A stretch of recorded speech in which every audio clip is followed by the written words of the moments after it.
مهدي الحائرين ضياء. السلام عليكم ورحمة الله وبركاته.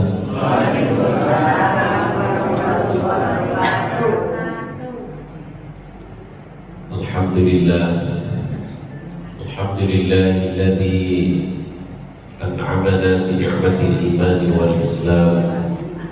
أشهد أن لا إله إلا الله وحده لا شريك له، وأشهد أن سيدنا ونبينا محمدا عبده ورسوله لا نبي بعده.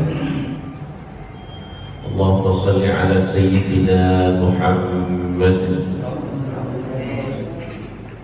وعلى آله وأصحابه ومن تبعهم بإحسان إلى يوم الدين. أما بعد. حضرة المحترمين، para alim, para ulama, para kiai, para asatidzah, para guru, wabil khusus Fikri, Ketua DKM Masjid Al-Ikhlas Ustaz Dimyati. Saya hormati Bapak Guru Desa Dawo, saya hormati para sepuh, para sepuh, ibu-ibu, adik-adik, bapak-bapak semuanya yang sore hari ini berkesempatan hadir dalam acara memperingati Nuzulul Quran. Nuzulul Quran artinya apa? Nuzul artinya apa? Turun. Turunnya Al-Quran. Ini ada temanya sepertinya tadi. Saya belum hafal. Mari jadikan Al-Quran sebagai pedoman untuk memperoleh keberkahan hidup. Ya, ini sesuai dengan karakter Al-Quran sendiri, adalah kitab yang diberkahi oleh Allah Subhanahu wa Ta'ala. Barokah. Apa itu barokah, Bapak Ibu? Barokah itu ziyadatul khair, tambahan kebaikan. Itu namanya barokah. Jadi barokah itu tidak bisa dikalkulasi secara matematika. Jadi bukan 1 tambah 1 sama dengan 2. Tapi misalkan kita mau sedekah ya 100, ya, nanti susuk 1.000, tidak. Karena menjadi barokah ya, dilipat gandakan oleh Allah Subhanahu wa Ta'ala, bisa berlipat-lipat. Wallahu yudha'ifu liman yasha.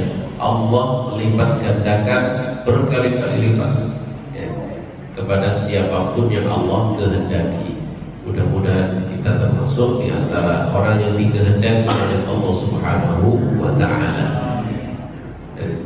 Allah Subhanahu wa Ta'ala menyebutkan di dalam Al-Quran, kitabun anzalnahu ilaika mubarak. Al-Quran ini saya turunkan kepadamu Muhammad, kitab yang barokah, kitab yang diberkahi oleh Allah Subhanahu wa Ta'ala. Maka Al-Quran ini ya, siapapun orang yang mendekat kepada Al-Quran, berinteraksinya baik dengan Al-Quran, maka dia akan mendapatkan barokah dari Al-Quran. Sumber barokahnya dari Allah, wasilahnya melalui banyak hal. Salah satunya diantaranya melalui Al-Quran. Karena Al-Quran dijadikan barokah, gitu ya. Maka orang yang mendekat kepada sesuatu yang diberkahi Allah, maka insya Allah kecipratan barokahnya Al-Quran. Banyak ya hal-hal yang disebut sebagai barokah, seperti bulan Ramadan, Syahrul Mubarak, bulan yang diberkahi. Orang yang interaksinya baik dengan Ramadan, maka dia akan mendapatkan barokahnya Ramadan. Gitu. Sama juga begitu, Al-Quran mubarak, kitabun anzalnahu ilaika mubarak. Al-Quran diberkahi oleh Allah. Maka orang yang interaksinya baik dengan Al-Quran, maka dia akan mendapatkan keberkahan Al-Quran. Ini pentingnya kita memperbaiki hubungan kita dengan Al-Quran. Apalagi tadi bagaimana kita mudah-mudahan menjadikan Al-Quran ini menjadi pedoman. Jadi kalau sudah pedoman kita itu Al-Quran, maka insya Allah hidup kita menjadi hidupnya barokah, gitu ya. Dan ini adalah memang yang dicontohkan oleh baginda Nabi Muhammad SAW. Dan Al-Quran itu adalah kitab yang istimewa, kitab yang berbeda dengan kitab-kitab yang lain.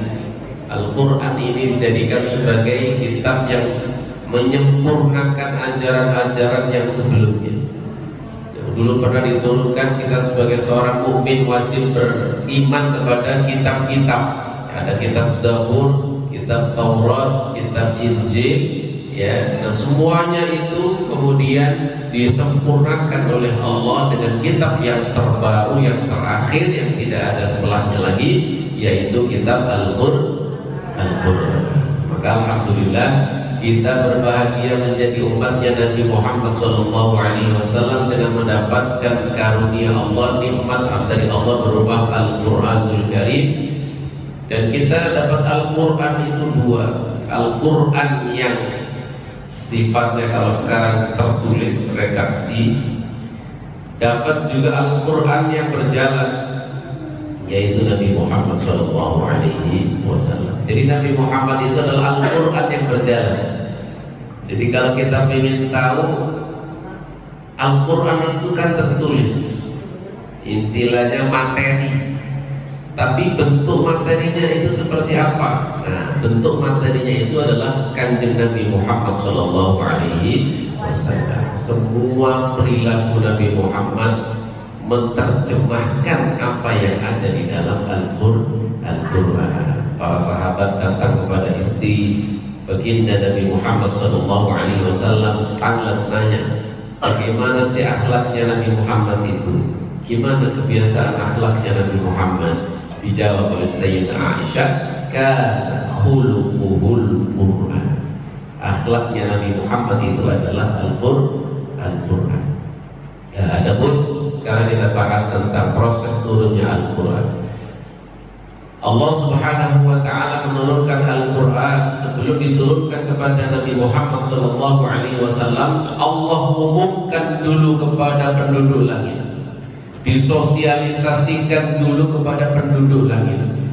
Bagaimana yang disebutkan oleh Rasulullah SAW, hadis yang diriwayatkan oleh Abdullah bin Abbas, nazala al-Qur'anu jumlatan ila sama'id dunya, thumma nazala murajjaman 20 sana. Al-Quran diturunkan oleh Allah Subhanahu wa Ta'ala ke langit yang dekat dengan dunia, yang disebut dengan Baitul Izzah bin Sama'id Dunya, masih di langit. Jumlatan satu gelondong, satu paket. Jadi kalau dulu kan belum berbentuk tulisan, mudahnya udah langsung 30 juz begitu ya proses turunnya itu. Setelah itu baru kemudian diturunkan kepada baginda Nabi Muhammad SAW munajjaman, berangsur-angsur, kurang lebih selama 20 sampai 23 tahun. Jadi proses turunnya begitu. Sampai kemudian para ulama ahlu ulumul Quran yang menyebutkan proses turunnya Al-Quran itu ada 3 kali proses turunnya Al-Quran. Yang pertama kali Allah letakkan Al-Quran di Lauhil Mahfuz. Setelah dari Lauhil Mahfuz Allah turunkan ke Baitul Izzah bin Sama'id Dunya, baru kemudian Allah turunkan, ya Allah mengutus malaikat Jibril untuk menyampaikannya kepada Nabi Muhammad SAW berangsur-angsur selama 20 sampai 23 tahun, yaitu usia sejak Nabi Muhammad diangkat menjadi Rasul usia 40 tahun, sampai beliau wafat usia 63 tahun. Itu adalah proses turunnya Al-Quran kepada baginda Nabi Muhammad sallallahu alaihi wasallam. Ayat Al-Quran yang menyebutkan bahwa Allah Subhanahu wa taala menurunkan Al-Quran pertama kali di Lauhil Mahfuz. A'udzu billahi minasy syaithanir rajim. Bal huwa Qur'anun Majid fi Lauhin Mahfuz. Itulah Al-Quran Al-Majid yang mulia, yang terpuji, fi Lauhin Mahfuz, ya, berada di Lauhil Mahfuz. Setelah dari Lauhil Mahfuz ini masih di langit. Jadi di sini proses, kalau para ulama menyebutkan ini adalah sosialisasi kepada seluruh penduduk langit sebelum akan diturunkan kepada baginda Nabi Muhammad SAW. Kemuliaan Al-Quran. Baru kemudian dari Lauhil Mahfuz Allah turunkan ke Baitul Izzah. Itulah yang disebutkan pada dalam surat Al-Qadr. Inna anzalnahu fi lailatul qadr. Sesungguhnya kami turunkan Al-Quran pada malam Lailatul Qadr. Sampai seterusnya tentang keutamaan Lailatul Qadr. Lailatul Qadr yaitu itu ayat yang surat yang menunjukkan bahwa turunnya Al-Quran dari Baitul Izzah ke sama'id dunya sama satu gelondongan 30 juz. Baru kemudian diturunkan kepada baginda Nabi Muhammad SAW. Wahyu yang pertama kali turun kepada Nabi Muhammad SAW surat apa adik-adik? Al-Alaq ayat 1 sampai 5. Itu wahyu yang pertama kali diturunkan oleh Allah kepada baginda Nabi Muhammad SAW.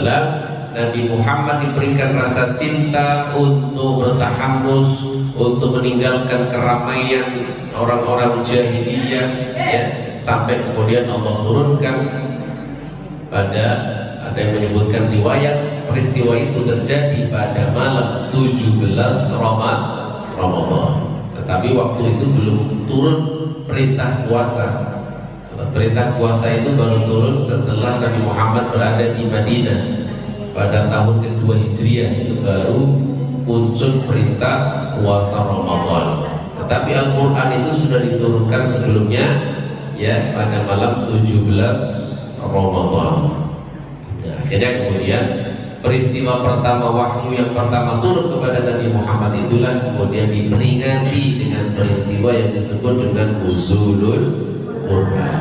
Sesungguhnya proses turunnya Al-Quran ini berangsur-angsur terus sepanjang 20 sampai 23 tahun. Tetapi yang pertama kali turun, ya, itu riwayatnya disebutkan yang paling kuat itu adalah pada malam 17 Ramadan. Untuk apa kita memperingati peristiwa Nuzulul Quran? Yang pertama, kita ingin mengulang kembali betapa perjuangan dakwahnya baginda Nabi Muhammad SAW luar biasa, membawa misi Al-Quran dimulai dari seorang diri Nabi Muhammad SAW. Ketika malaikat Jibril mendatangi Nabi Muhammad SAW disuruh membaca Al-Quran, Iqra. Kemudian Nabi Muhammad tidak bisa baca Al-Quran. Ma'ana bil qari, saya tidak bisa baca. Benar gak Bapak Ibu, Nabi Muhammad tidak bisa baca? Leres betul? Leres ya. Ini harus yakin Nabi Muhammad tidak bisa baca.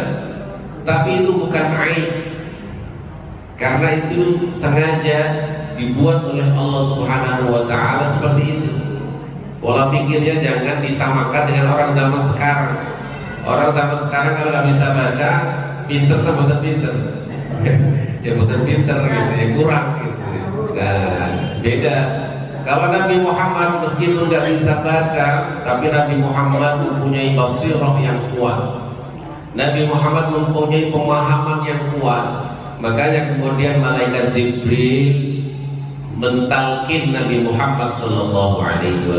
Ditalkin, Iqra bismi rabbikal ladzi khalaq, khalaqal insana min 'alaq iqra wa rabbukal akram alladzi 'allama bil qalam 'allamal insana ma lam ya'lam. Nabi Muhammad itu dididik oleh Allah Subhanahu wa ta'ala, dipilihkan tempat belajar bahasa Arab yang murni bahasa Arab terbaik pada saat beliau diasuh oleh Halimatus Sa'adiyah. Jadi semuanya hikmah dari Allah, dipersiapkan oleh Allah Subhanahu wa ta'ala. Dan Al-Quran ini diturunkan oleh Allah bilisanin arabiyyin mubin, dengan lisan Arab. Jadi nggak bisa orang kemudian ngenyang, kenapa nggak lisan Jawa? Gitu ya.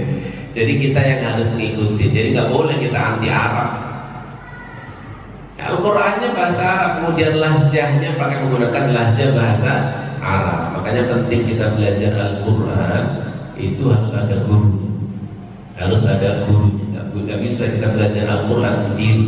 Seperti Nabi Muhammad belajar langsung kepada malaikat Jibril, ditalqin.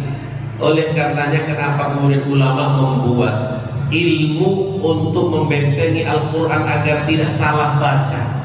Makanya ada namanya ilmu tajwid. Kalau zaman dulu para sahabat tidak perlu buku tajwid, karena langsung musafahah langsung dengan baginda Nabi Muhammad SAW. Mereka orang-orang Arab, Al-Quran dalam bahasa Arab, mereka orang-orang fasih, tidak ada kesulitan. Muncul kesulitan ketika perluasan Islam, ketemu dengan orang Jawa, orang Sunda, orang Batak, begitu ya. Kalau bilang pak, gitu ya. Kalau bilang huruf ba, bilangnya ba, begitu ya, mengebas gitu orang Sunda, gitu ya. Ada basnya begitu. Nah ini berbeda, meskipun sama-sama huruf ba, tapi harus mengikuti lisanin arabiyyin mubin. Makanya kalau kita belajar ilmu tajwid itu ada makharijul huruf, makhraj. Apa itu makhraj? Makhraj itu tempat keluar. Jadi kalau ini ruangan, ada tempat keluarnya, pintu. Ini tempat keluar.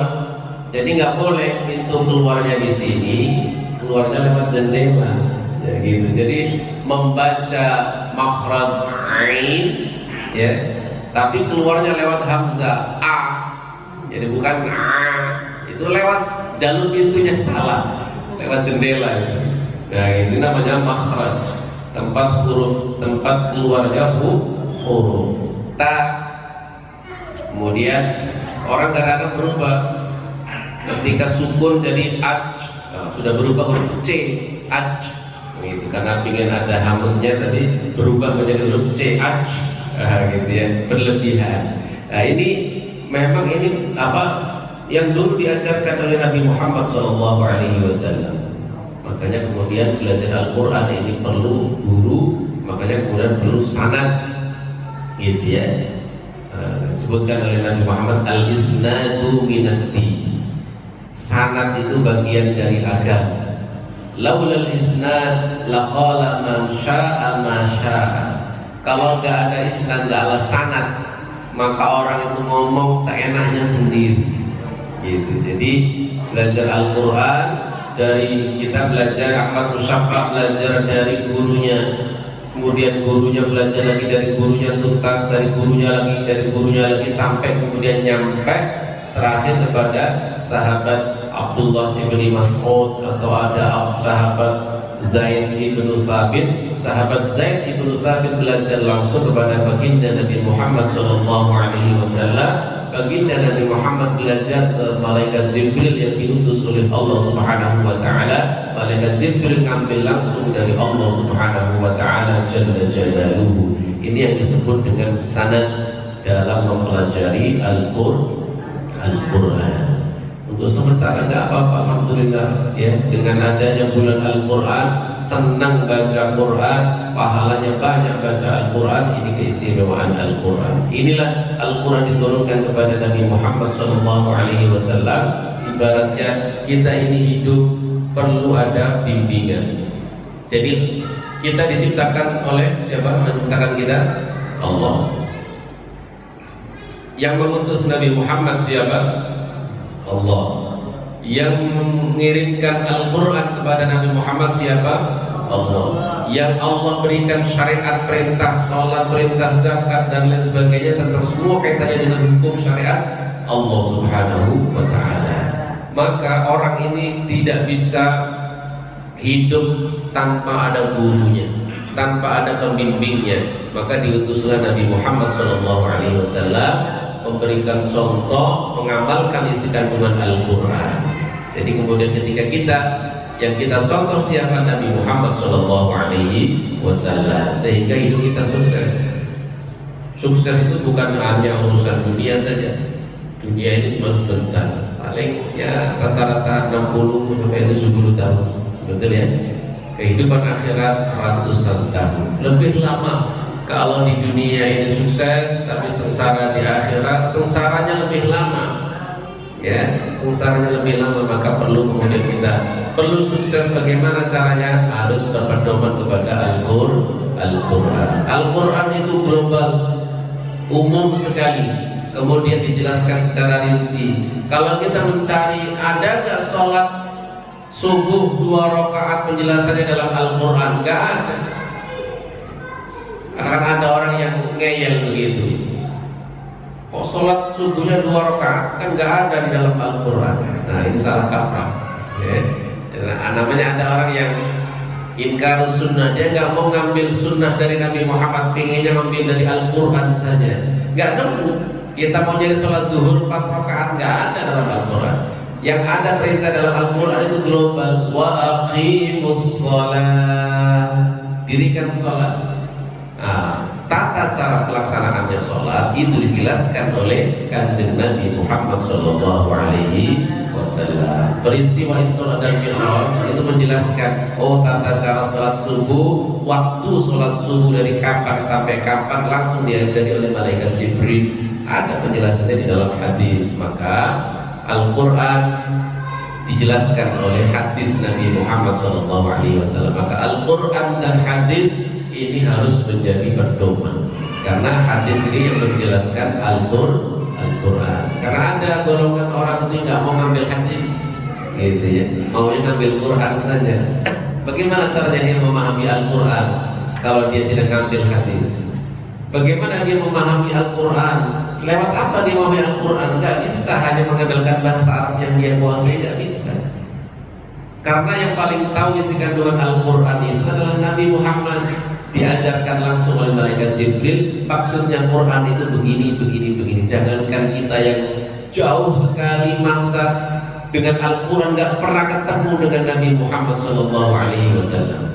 Sahabat saja ya, salah di dalam memahami Al-Quran. Ya, uhilla lakum lailatas siyamir rafathu ila nisaikum hunna libasun lakum wa antum libasun lahun alimallahu annakum kuntum takhtanuna anfusakum. Ya, tentang para sahabat, khaytul abyadu minal khaytil aswadi minal fajr. Khaytil abyad itu benang hitam dan benang putih. Redaksi Al-Qurannya begitu, benang hitam dan benang putih. Apa maksudnya benang hitam dan benang putih? Sebagai tanda selesainya waktu malam dan orang harus lanjut puasa. Gitu. Para sahabat akhirnya buat pintalan-pintalan benang warna putih, benang warna hitam. Kemudian kalau sudah jelas di antara keduanya, maka ini ya, kalau sudah matahari sudah ada, kemudian sudah jelas perbedaan antara benang putih dan benang hitam, maka itu sudah masuk waktu siang. Ini cara memahami secara literal. Itu sahabat. Kemudian ditanyakan kepada Nabi Muhammad SAW, bukan begitu maksudnya. Khaytul aswadi minal fajr itu adalah cahaya fajar, ya. Waktu fajar di waktu pagi itu antara fajar putih, fajar hitam yang menandakan bahwa ini sudah masuk waktu pagi, yang ini menunjukkan masih waktu malam. Aswad artinya malam gelap, kemudian abyad itu artinya sudah masuk waktu pagi. Nah, ini pentingnya kita terus belajar untuk bisa memahami isi kandungan Al-Quran. Dan Nabi Muhammad SAW, Al-Quran itu berat. Tidak sembarangan yang bisa membawa misi Al-Quran. Yang mampu bisa membawa Al-Quran ini adalah Nabi Muhammad SAW. Dan itulah hikmahnya kenapa Al-Quran itu diturunkan perlahan-lahan, diturunkan secara berangsur. Karena kalau langsung 30 juz nggak kuat Nabi Muhammad SAW. Dan hikmahnya juga begitu. Kadzalika linutsabbita bihi fuadak, untuk menguatkan hati Nabi Muhammad SAW. Nabi Muhammad berdakwah, ya contoh misalkan wahyu pertama turun, Nabi Muhammad gemeteran, kemudian diselimuti oleh Khadijah radhiyallahu anha, kemudian sampai istirahat kurang lebih 3 bulan Nabi Muhammad istirahat, sampai kemudian dibawa pada anak pamannya Waraqah bin Naufal oleh Khadijah, istri yang luar biasa, istri dengan jarak usia lebih tua 15 tahun daripada Nabi Muhammad SAW, dan beliau yang orang pertama kali yang meyakini dakwahnya Nabi Muhammad SAW. Dibawa itu kepada Waraqah bin Naufal, tanya, wahai Waraqah bin Naufal, apa yang terjadi kepada suami saya? Dijelaskan, ini ciri-ciri kenabian. Kata Waraqah bin Naufal, siapa Waraqah bin Naufal? Waraqah bin Naufal ini orang yang alimun lil kitab, ngerti tentang Alkitab, ngerti tentang Taurat, ngerti tentang Injil. Di dalam Taurat, di dalam Injil itu sudah ada kejelasan, keterangan bahwa nanti akan ada Nabi akhir zaman setelah Nabi Isa, namanya Nabi Muhammad. Dan ini sudah ada orang yang di depannya. Ciri-cirinya sama dengan nabi-nabi sebelumnya. Kata Waraqah bin Naufal, siap-siap kamu akan diusir oleh kaummu. Nah, gitu. Nabi Muhammad akhirnya nanya, awal mukhrijiyahum, apakah saya akan diusir oleh kaumku? Kemudian Waraqah bin Naufal, tidak ada nabi yang diberikan namus seperti yang diberikan kepada kamu, kecuali akan diusir oleh kaumnya. Dan saya, kalau saya punya usia panjang, saya akan mengikuti agamamu. Itu Waraqah bin Naufal.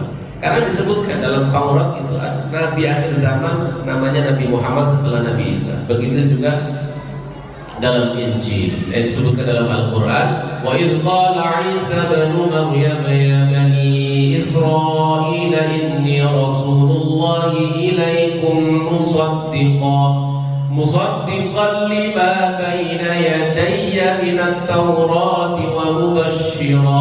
wa mubashiran birasuli ya'ti min ba'di ismuhu Ahmad. Saya datang wahai kaumku Bani Israel, kata Nabi Isa, saya datang kepada kalian sebagai Rasul diutus oleh Allah untuk membenarkan kitab Taurat yang pernah dibawa oleh Nabi Musa. Dan saya membenarkan apa yang saya bawa, yaitu kitab Injil. Dan saya memberikan kabar gembira akan datang nanti Nabi setelahku, namanya Ahmad, yaitu Nabi Muhammad SAW. Itulah yang dijelaskan oleh Waraqah bin Naufal kepada Nabi Muhammad SAW. Kemudian Nabi Muhammad pulang kembali, kemudian turun wahyu yang kedua. Selesai masa istirahat Nabi Muhammad, dipanggil oleh Allah Subhanahu wa taala ketika Nabi Muhammad dalam keadaan berkumul, dalam keadaan berselimut, ya ayyuhal muddaththir qum fa'anzir wa rabbaka fakabbir. Wahai orang yang sedang berselimut, qum, bangun, suruh bangun oleh Allah Subhanahu wa taala. Fa'anzir, beri peringatan, dakwah, mendakwahi. Siapa yang didakwahi pertama kali oleh Nabi Muhammad? Nah, ini semuanya dibimbing. Al-Quran membimbing Nabi Muhammad cara berdakwah. Siapa yang pertama kali harus didakwahi? Wa anzir ashiratakal aqrabin. Mulai dakwah itu dari keluarga. Beri peringatan kepada keluarga terdekat, maka istri beliau didakwahi. Kemudian orang-orang terdekat Nabi Muhammad, kemudian kerabat jauh. Alhamdulillah, karena sudah datang waktu maghrib, terakhir saya tutup dengan hadis Rasulullah Shallallahu Alaihi Wasallam pesan bahwa kita harus ada Al-Quran, harus ada Al-Quran di dalam diri kita. Man laisa fi jawfihi syai'un min Al-Quran kal baitil kharibi. Siapa yang tidak ada Al-Quran di dalam dirinya seperti rumah yang tidak ada penghuninya. Rumah yang tidak ada penghuninya biasanya didatangi coro dan macam-macam binatang-binatang yang melata. Itu gambaran kalau kita tidak ada Al-Quran dalam diri kita. Maka mari kita sebagai orang tua tidak ada kata terlambat untuk belajar Al-Quran. Kita punya anak, ayo kita sekolahkan, kita carikan tempat-tempat untuk belajar Al-Quran. Mudah-mudahan mereka menjadi orang yang kuat, mudah-mudahan mereka menjadi orang yang hebat. Yang saya katakan yang diridhoi oleh Allah Subhanahu Wa Taala. Terakhir kali kita berdoa kepada Allah Subhanahu Wa Taala, mudah-mudahan ini adalah waktu yang mustajabah, waktu yang diijabah oleh Allah, hajat kita kemudian dikabulkan oleh Allah Subhanahu Wa Taala. Allahumma ighfir lana dzunubana wa liwalidayna warhamna kama rabbayana shighara. Allahumma taqabbal minna as-siyam, Allahumma taqabbal minna al-qiyam, taqabbal minna tilawat al-Quran.